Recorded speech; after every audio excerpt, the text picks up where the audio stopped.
សួរមកម៉ែបងប្អូនថ្ងៃទី28ខែ11បាទវត្តមាននៅខាងភ្នំជីសូទឹកដីទីរួមខេត្តនៃតាកែវបាទ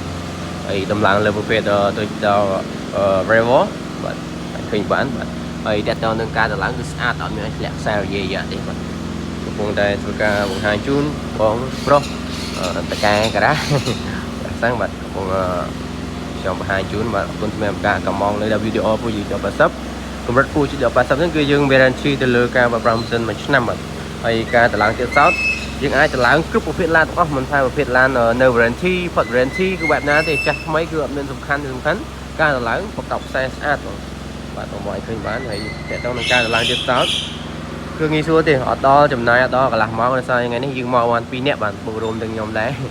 សម្រាប់ការតម្លើងទៀតសោតហ្នឹងគឺបងប្អូនឃើញបានគឺគ្រប់ប្រភេទឡានអស់បាទឥឡូវបងប្អូនជាងកំពុងបង្ហាញពីរបៀបប្រើប្រាស់ហើយបាទ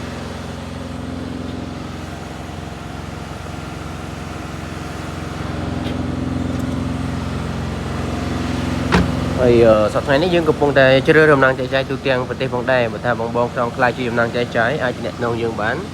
ហើយខាងយើងរាល់ថ្ងៃមានប្រភេទ3ប្លង់តែតើ Full Digital 80នេះមុខក្រោយក្នុងឡានហើយប្រភេទមួយម៉ូតទៀតតែតើនឹងប្រភេទ 4G HD Smart Dashcam កម្រិត 2K ចាប់បាន2ប្លង់មុខនិងក្រោយបាទហើយតែតើនឹងការធានាដូចគ្នានេះតម្លៃ89 promotion ហើយសល់$69សម្រាប់ប្រភេទ Policy មួយទៀតប្រភេទដែលអាចភ្ជាប់ SIM មើលពីចម្ងាយបានតម្លៃ$159 promotion ហើយសល់129បាទអញ្ចឹងបើសិនបងប្អូនមានតម្រូវការអាចនៅបានអរគុណពី WDO 4G 1080 Cambodia បាទ